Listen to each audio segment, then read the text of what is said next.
Hi అండి. అందరికీ నమస్తే. నీ తనువు నాదే చెల్లి పార్ట్ 12. తన బుగ్గలను నిమురుతూ మెల్లగా తన పెదాలను అందుకుంటాడు. ఇందాకటి నుంచి రామ్ మాయలో ఉన్న మేఘ ఒకేసారి ముద్దు పెట్టడంతో వదలరా అని గింజుకుంటూ ఉంటుంది. కిస్ కంటిన్యూ అవుతుండడంతో మేఘకి మాటలు బయటికి వినపడవు. ఇక ఆఫ్టర్ 50 మినిట్స్ కాల్చే చూపులతో చూస్తున్న మేఘ చూపులను పట్టించుకోకుండా దిక్కులు చూస్తుంటాడు రాము. ఫస్ట్ కిస్‌లో ఉన్న ఆనందాన్ని ఫీల్ అవుతూ. మేఘ రామ్ గుండెల మీద కొడుతూ నువ్వంటే ఇష్టం లేదని చెప్తున్నా వినకుండా ఎందుకురా నన్నిలా టార్చర్ చేస్తున్నావు అంటుంది కళ్ళల్లో నీళ్లు కారుతూ ఉండగా. తన బుగ్గలను నిమురుతూ ఒక చేత్తో కన్నీళ్లను తుడుస్తూ నేనంటే ఇష్టం లేదు అంటున్నావు కదా మరి. ఇందాక ముద్దు పెడుతున్నప్పుడు ఎందుకు మెల్ట్ అయ్యావు? ఇష్టం లేకపోతే లాగిపెట్టి ఒకటి కొట్టాలిగా అని అంటాడు తన కళ్ళల్లోకి చూస్తూ. ఏం మాట్లాడకుండా నా మేఘాన్ని చూస్తే నీ మౌనమే సమాధానం అనుకోవాలా? చెప్పు అని అంటాడు రాము. ఏం మాట్లాడకుండా రామ్‌ని తోసేసి అక్కడి నుండి క్లాస్‌కి పరుగులు పెడుతుంది మేఘన. హా! వెళ్ళవే వెళ్ళు. ఏదో రోజు నా దగ్గరికి రాకపోవు అని అనుకుని బండి స్టార్ట్ చేసి ఇంటికి వెళ్ళాడు. కూతురు మొన్న బాగా గడ్డి పెట్టడంతో కొడుకుని ఎలాగైనా ప్రేమించడం ఆపేయమని చెప్పాలని ఆలోచిస్తున్న సరోజినికి అప్పుడే బైక్ మీద ఎంటర్ అవుతున్న రామ్ కనిపించి రేయ్ ఎక్కడికి వెళ్ళొస్తున్నావురా అని అడుగుతుంది ఆవిడ. నా పెళ్ళాం దగ్గరికి వెళ్ళొస్తున్నా అని అంటాడు ఏ మాత్రం జంకకుండా. మేము తన్ని ప్రేమించడం ఆపేయమని నీకెన్నిసార్లు చెప్పాలిరా అని అంటుంది ఆవిడ. దానితో నాకు పెళ్లి చేస్తే మీకొచ్చే నొప్పేంటే అని అంటాడు. నీకు దానికి ఈడు జోడు బాగోదురా అందుకే నా మాట విను అని అంటారు. మరి భూమికి నాకు బాగుంటుందా దాన్ని నాకు ఇచ్చి పెళ్లి చేయాలని చూశారు అని సూటిగా అడుగుతాడు. దానితో పచ్చి వెలక్కాయ గొంతులో పడ్డట్టు అవుతుంది సరోజినికి. ఆ చెప్పమ్మా. అది నాకన్నా చిన్నది. చూడమ్మా నేను దానికోసం నా అలవాట్లన్నీ మానేశాను. ఇది నీకు కూడా తెలుసు. అక్కకి ఏం చెప్తావో నాకు అనవసరం. దానికి మొగుడిని నేనే. నా పెళ్ళాం అదే అని ఫిక్స్ అయ్యాను అని లోపలికి వెళ్తాడు. అటు కూతురుతో వాదన ఆడలేక ఇటు కొడుక్కి నచ్చ చెప్పలేక సతమతం అవుతుంటారు ఆవిడ. ఇక ఒక పక్క తెల్లవారుతూ ఉండగా లేచి ఇంట్లో పనులన్నీ చేసి స్నానం చేసి దేవుడికి దీపం వెలిగించి తులసి కోట చుట్టూ ప్రదక్షిణలు చేస్తుంది భూమి. తుఫాన్ వచ్చే ముందు నిశ్శబ్దం అన్నట్టు ఆ రోజు కాస్త తొందరగా మెలకు వచ్చిన నవ్య బేబీ నిదట్లో తూలుతూ కిందకొస్తుంది. చుట్టూ ఉన్న పొగని చూసి అల్లంత దూరంలో ఉన్న భూమిని చూసి ఈ పొగ దానివల్లే వచ్చింది అని తెలిసి కావాలని గట్టిగా దగ్గు రాకపోయినా దగ్గుతూ తిరిగి పడిపోయినట్లు యాక్టింగ్ చేస్తుంది. దూరం నుండొస్తున్న ఆకాశం నవ్య పడిపోయిందని అనుకుని పట్టుకుందామని వెళ్ళేంతలోపే నవ్య బేబీని ఒక కంట కనిపెడుతున్న అరుణ్ గుణానికి గెంటుతాడు. అప్పటి వరకు నవ్య పడిపోవడం చూడని గుణ నవ్యాని లిఫ్ట్ చేసి తన రూంలోకి తీసుకుని వెళ్తాడు.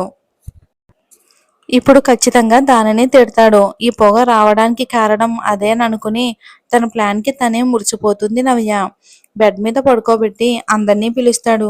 భూమి కూడా ఏమయిందో అని పరిగెత్తుకుని వస్తుంది. నవ్య బేబీ యాక్టింగ్ తెలియక తనకి. పద్మిని గారు నవ్య అని తన మొహం మీద నీళ్లు కొట్టి లేపుతారు. మెల్లగా ఏమీ ఎరగని దానిలా లేస్తుంది. మంచినీళ్లు తాగించింది. ఎలా పడిపోయావురా? దెబ్బ ఏమైనా తగిలిందా? అని అడుగుతారు ప్రేమగా. No mummy. నిదట్లో నుంచి మెలకువ వచ్చి కిందకి వచ్చాను. ఏదో పొగ ఇల్లంతా ఉంది. దానివల్ల దగ్గొచ్చి పడిపోయా అని అంటుంది. ఆ పొగ వేసింది ఎవరు అని అంటాడు ఆకాశ సీరియస్గా. భూమి ముందుకు వస్తుంది. నువ్వేనా వేసింది అని అంటాడు. అవును మామ సాంబ్రాణి ధూపం వేశాను అని అంటుంది తల వంచుకుని. బుద్ధుందా నీకు ఇల్లంతా ఇలా ఎవరైనా వేస్తారా ఏంటి అని అరుస్తాడు. ఆకాశ్ వాయిస్లోని బేస్కి జడిసి ఇంకెప్పుడు వెయ్యను మామ అని అంటుంది. అది అక్కడేమో నాని ఇది దీని పల్లెటూరు బుద్ధులన్నీ ఇక్కడ చూపిస్తుంది. ఇప్పుడు గుణ దానిని చూడకపోయి ఉంటే ఆ సాంబ్రాన్నంతా ముక్కులోకి వెళ్ళి ఏదన్నా అయ్యుండేది అని భూమి వైపు తిరిగి ఇంకొకసారి ఇలాంటి పిచ్చి పిచ్చి పనులు చెయ్యకు అర్థమైందా అని అంటాడు ఆకాష్ సీరియస్గా. హా అని అంటుంది తల దించుకుని. సరే భూమి టిఫిన్ ఏర్పాట్లు చూడు అని అక్కడి నుండి అందరినీ తీసుకుని వెళ్తారు కిందకి సులోచన గారు. పద్మిని గారు వెళ్ళేంతలోపే మమ్మీ అని పిలుస్తుంది నవ్య. ఏంటి అంటారు ఆవిడ. నన్ను ఇక్కడికి ఎవరు తీసుకొచ్చారు అని అంటుంది. గుణాన్ని వెళ్ళిపోతారు అంటే ఒక్కసారిగా షాక్ అయ్యి అయితే నన్ను తీసుకొచ్చింది ఆకాష్ కదా. ఛ నా ప్లాన్ పూర్తిగా వర్కౌట్ అవ్వలేదు. పోనీలే బావచేత దానిని తిట్టించాను, అది చాలు నాకు అని హ్యాపీగా సాంగ్స్ పెట్టుకుని పిచ్చి పిచ్చిగా డ్యాన్స్ చేస్తూ ఉంటుంది నవ్య. అసలు నవ్య బేబీ ఏమనుకుంది అంటే అక్కడ యాక్టింగ్ చేసి పడిపోతే ఆకాష్ తనని ఎత్తుకుంటాడు, తను పట్టం వల్ల నా భూమిని తిడతాడు, దాంతో అది ఏడుస్తూ ఉంటే చూడాలని తప్పించిపోయింది పాపం పాప. కానీ ఆకాష్ ప్లేస్‌లోకి గుణ వచ్చి మిగతాదంతా సేమ్ టు సేమ్ చేశాడు. ఇక వంటగదిలోకి టిఫిన్ ప్రిపేర్ చేస్తున్న భూమిని వెనక నుండి అదే పళంగా చూస్తున్నాడు ఆకాషు. చుట్టూ చూసి ఎవరూ లేరని నిర్ధారించుకుని భూమిని వెనక నుండి హగ్ చేసుకుంటాడు. ఎవరో హగ్ చేసుకున్నట్టు అనిపిస్తే ఉలికిపడుతుంది. కానీ అది ఆకాష్ అని తెలియడంతో సైలెంట్ అయిపోయింది భూమి. భూమి మెడకి పెదవులు ఆనిస్తూ కోపమా నా పైన అని అంటాడు. ఏమీ మాట్లాడదు భూమి పాప. సారీ అని అంటాడు. నీకొక విషయం తెలుసా? నేను ఇప్పటి వరకు ఎవరికి సారీ చెప్పలేదు. ఈవెన్ మా నాన్నకి కూడా. బట్ ఫస్ట్ టైం నీకే అని అంటాడు చేతుల్ని నడుము చుట్టూ పోనిస్తూ. భూమి ఆకాష్ వైపు తిరిగి నీ మీద కోపం ఏంటి మామ అని ఆకాష్ ఎదపై తలవాలుస్తుంది. ఆ రోజు శుక్రవారం కావటంతో బేబీ పింక్ కలర్ శారీలో ఉంది. తనని చూసి ముగ్ధుడవుతూ ఉంటాడు ఆకాష్. తనని ఇటు తిప్పి తల వంచుకొని ఉన్న తనని తల పైకెత్తి అందంగా ఊరిస్తున్న తన లిప్స్ ని అందుకుంటాడు బాబు. సడన్ గా ఆకాష్ నుంచి ఆ ముద్దు ఎక్స్పెక్ట్ చేయని భూమి బిగుసుకుపోతుంది. ఆపకుండా 10 నిమిషాలు కిస్ చేసి నైట్కి నువ్వు రెడీ కదా అని అంటాడు కళ్ళల్లో కళ్ళు పెట్టి చూస్తూ.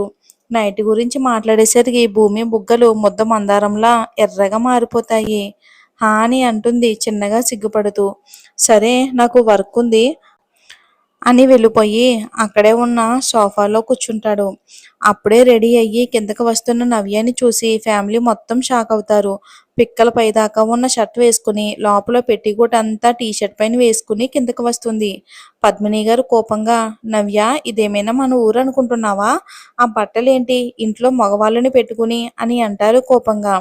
వై మా అమ్మని అంటుంది ఫేస్ చిరాగా పెట్టుకుని. వై అంటే ఆ బట్టలు మార్చు ముందు అని తిడతారు ఆవిడ. నో మమ్మీ నాకు ఇదే కంఫర్ట్గా ఉంది నాకని వాదనకి దిగుతుంది నవ్య. ఇక నవ్య మాట వినకపోవడంతో 2 తగిలిస్తారు శకుంతల గారు. నాని అని అంటుంది కోపంగా. నానీనే అబ్బాయిల ముందు ఎలా ఉండాలో తెలీదా? వెళ్ళు వెళ్ళు బట్టలు మార్చుకుని రా పో అని గట్టిగా అరుస్తారు. తనని నాని కొట్టిందన్న కోపం కన్నా భూమి ముందు కొట్టిందన్న కోపం తనకి ఎక్కువ వస్తుంటే కోపంతో ముక్కు పుటలు ఎగరేస్తూ పైకి వెళ్ళిపోతుంది నవ్య బేబీ. అక్కడ జరిగిన సీన్ చూస్తున్న భూమి నవ్య వేసుకున్న బట్టల్ని ఎప్పుడు చూడకపోవడంతో అవేంటి అలా ఉన్నాయి అని అనుకుంటుంది. అందరూ టిఫిన్ తినడం పూర్తి చేశారు. ఆకాష్ మేము షాపింగ్కి వెళ్తున్నామని అంటారు సులోచన గారు. నేను కూడా రాను నాని అంటాడు ఆకాష్. వద్దు బాబు నువ్వు భూమి ఉండండి మేమందరం వెళ్ళొస్తామంటారు ఆవిడ. షాపింగ్ అనగానే కడుపులో బటర్ఫ్లై ఎగురుతున్నంత హ్యాపీగా ఉన్న వాళ్ళిద్దరూ మాత్రమే ఇంట్లో ఉంటారని ఏదో ప్లాన్ చేసి తను కూడా ఆగిపోవాలని చూస్తుంది. అది ముందే గమనించిన అరుణ్ నవ్య చేతిని పెట్టుకుని నాని నేను బయట వెయిట్ చేస్తాను మీరు వచ్చేయండి అని లాక్కెళ్ళిపోతాడు. వదలరా అని గింజుకుంటుంది. ఎందుకు నన్ను లాకొస్తున్నావు అని అంటుంది నవ్య పాప. హా ఎప్పుడు షాపింగ్ అన్నా గంతులు వేసుకుని ఎగురుకుంటూ వస్తావు కదా, అందుకే నీ కోసం 50,000 అని చేతిలో పెడతాడు. డబ్బులు చూసి షాపింగ్ చెయ్యాలని ఉంది. ఇంకా తప్పక వెనుతిరిగే దారి లేక వాళ్ళతో పాటే మాల్కి వెళుతుంది ఇక నవ్య బేబీ. ఇక ఇంట్లో ఎవరూ లేకపోవడంతో ఆకాష్కి ఏకాంతం దొరికి భూమి ఎక్కడుందా అని వెతుకుతున్నాడు. వాళ్ళిద్దరికీ ఏకాంతం కావాలని సులోచన గారు ఇలా ప్లాన్ చేసి అందరినీ వెంటేసుకుని వెళ్లారు. చివరికి తన కష్టానికి తగ్గ ఫలితం కిచెన్లో వంట చేస్తూ కనిపించింది. భూమి వంట వేడికి ఒళ్ళంతా చెమటలు పట్టి చీర కొంగును బొడ్లో దోపుకుని ఉన్న భూమిని చూసిన ఆకాష్ గుండె లయ తప్పి ఇంతటి అందం నన్ను ఊరిస్తూ ఉంటే తన మగతనానికి పరీక్ష పెడుతున్న భూమి నడుమును పట్టుకుని గట్టిగా గిల్లుతాడు. అంతే దెబ్బతో గట్టిగా అరుస్తుంది భూమి. తెల్లగా నిగనిగలాడుతున్న భూమి నడుం ఎర్రగా అయిపోతుంది. భూమి అరిచిన అరుపుకి తన నడుముని చూస్తాడు. ఎర్రగా అయిపోవడంతో తనని ఎత్తుకుని కిచెన్ గట్టు మీద కూర్చోబెట్టి ఫ్రిడ్జ్లో నుండి ఐస్ తీసి పెడతాడు. తను ఎంత స్మూత్ అనేది అప్పుడే ఆకాష్కి అర్థమవుతుంది. మరి ఇప్పుడే ఇలా ఉంటే మ్యాటర్లోకి దిగాక మరి భూమి పరిస్థితి ఏంటో పాపం. ఇంకా మంటగా ఉన్న చోట ఐస్ పెట్టడంతో ఆకాష్ షోల్డర్ చుట్టూ చేయి వేస్తుంది భూమి. భూమి కళ్ళల్లోకి చూస్తూ మరీ ఇంత సాఫ్ట్ అయితే ఎలానే నాతో ఎలా వేగుతావు అని అనుకుంటాడు. భూమి మెడ మీద బైట్ చేస్తాడు. దానితో భూమి ముడుచుకుపోతుంది. మెల్లగా భూమిని తడుముతూ తన భయాన్ని పోగొడుతూ ఉన్న సమయంలో కాలింగ్ బెల్ మోగుతుంది. మంచి టైంలో డిస్టర్బ్ చేశారు అని ఆకాశ ఫ్రస్ట్రేషన్లో ఉంటే భూమి మాత్రం ఊపిరి పీల్చుకుని ప్రశాంతంగా ఉంటుంది. ఎవరు అని డోర్ ఓపెన్ చేస్తే నవ్య బేబీ. నువ్వేంటే ఇక్కడ షాపింగ్ వెళ్ళావు కదా అని అంటాడు ఆకాశం. కడుపులో నొప్పిగా ఉందని వచ్చేసాను బావా అని అక్కడే సోఫాలో సెటిల్ అయ్యి వాళ్ళిద్దరికి ప్రైవసీ లేకుండా చేస్తుంది. అదే కదా తన ప్లాను. షాపింగ్ నుంచి వచ్చి ఏదో వంక పెట్టుకుని వచ్చి సోఫాలో కూర్చుని ఆకాష్కి ముచ్చట్లు చెప్తున్న నవ్యకి పెద్ద షాక్ తగులుతుంది. ఎదురుగా అరుణ్ వస్తూ ఉంటాడు. నువ్వేంట్రా ఇక్కడ అని అంటాడు ఆకాశం. అది అన్న అర్జెంట్ వర్క్ ఉంది అందుకే వచ్చేసా. నీతోనే పని పద అని పైకి తీసుకెళ్తూ వాడితో మాట్లాడడం నీ తరం కాదే దెయ్యం అని అనుకుని వెనక్కి ఒక లుక్ ఇస్తాడు అరుణ్. ఎవరూ లేకపోతే కృష్ణనదిలో ముంచేసేలా ఉన్న నవ్య చూపులని పట్టించుకోకుండా పైకి వెళ్ళిపోతాడు అరుణ్. ఇక ఎదవా నా ప్లాన్ అంతా చెడగొట్టాడు వచ్చి. ఇంకా ఈరోజు శోభనం ఆపడానికి నేను వేసే ప్లానింగ్ కాస్త చూసుకుని వెయ్యాలి. లేకపోతే అమ్మో వాళ్ళ ఫస్ట్ నైట్ జరిగిపోతే అని గుండె మీద చెయ్యి వేసుకుని ఫ్రెష్ అవ్వడానికి వెళ్ళింది. ఇక సాయంత్రం 5 అవుతుంది. షాపింగ్కి వెళ్ళిన వాళ్ళందరూ విజయవంతంగా షాపింగ్ పూర్తి చేసుకుని లోపలికి వస్తారు. పెద్దవాళ్ళందరూ పిల్లల్ని పంపించేస్తారు. ఇక రూమ్ అంతా అలంకరించే పనిలో పడతారు అందరూ. నవ్య ఏమో వేలు చుట్టే బొంగరంలా తిరుగుతూ ఉంటుంది. పద్మిని గారు చూసి కోప్పడతారు. దెబ్బకి అక్కడి నుండి పోతుంది. అంతా డెకరేషన్ చేసి ఆ రూమ్లోకి ఎవరు వెళ్ళొద్దని చెప్పి ఆకాష్కి భూమికి బట్టలు ఇచ్చి రెడీ అవ్వమంటారు. ఆకాష్కి గుణ అరుణ్ హెల్ప్ చేస్తుంటే భూమికి శకుంతల సులోచన పద్మి గారు హెల్ప్ చేస్తారు. ఇంకెనిమిది అవుతుండగా వాళ్ళని రూమ్కి తీసుకుని వెళ్తారు. ఇదేంటి మీరు కూడా నాతో పాటు వచ్చేస్తున్నారు అని కంగారుగా అంటాడు ఆకాష్. పెద్దబాబు నీకు ఇవన్నీ తెలియదు. ఇప్పుడు మీ చేత కొన్ని ఆటలు ఆడిస్తాం, తర్వాత మీ ఇష్టం అని భూమిని కూర్చోబెడతారు. మంచం మీద భూమి దించిన తల ఎత్తదు. ఆకాష్ కూర్చుని ఇంకా స్టార్ట్ చేయండి అని అంటారు వాళ్ళు. మరి ఇంత సీన్ చేస్తున్నారు కదా, వచ్చే భాగంలో ఏం జరిగిందో చూద్దాం. స్టోరీ నచ్చితే లైక్ చేసి ఛానల్ని సబ్స్క్రైబ్ చేసుకోండి. Thanks for watching.